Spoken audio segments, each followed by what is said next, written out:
Welcome to TAAP Connect, the Digital Transformation Podcast. Today's episode, we have Paul George and Searle, two experts in the field of digital transformation. Together, they will be discussing the impact of emerging technologies such as AI, ChatGPT, and no-code, low-code.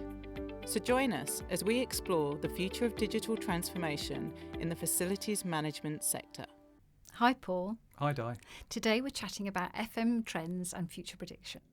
Yes, and we're talking about the challenges they have with rising energy costs and also those legal requirements around ESG. Are you finding companies are embracing the shift to digitisation? Yes, I do, Di, absolutely. Most companies, if not all of them, are using at least a commercial off-the-shelf available system.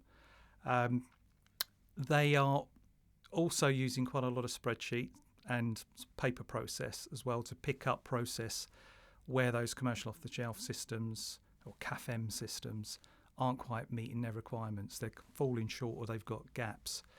And that's where we're seeing some gaps in digitisation, and that's where we as TAAP are finding a lot of activity and opportunity, let's say, to further digitise those processes.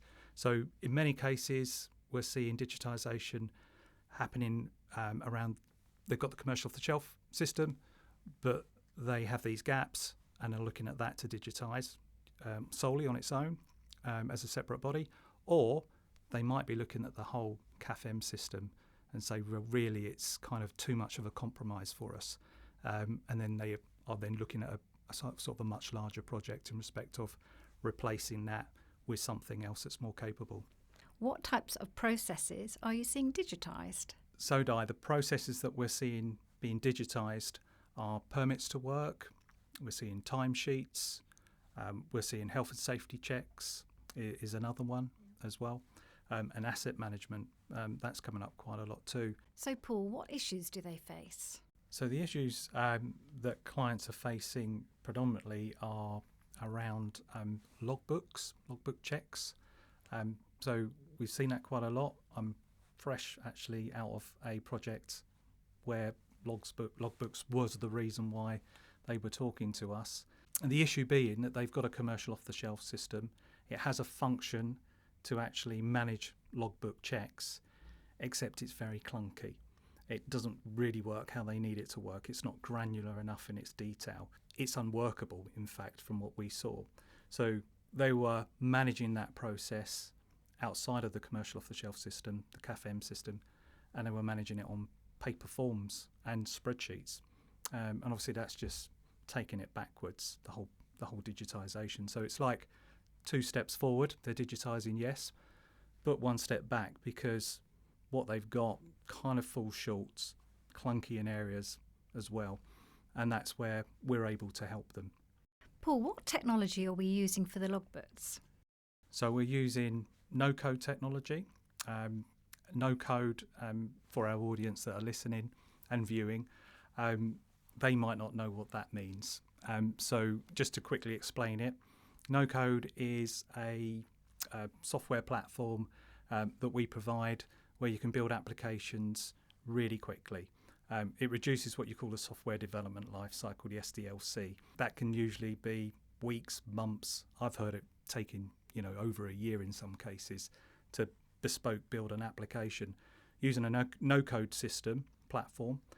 So it does what it says on the tin. You can build applications without actually the requirement for doing any coding. So it doesn't need a developer.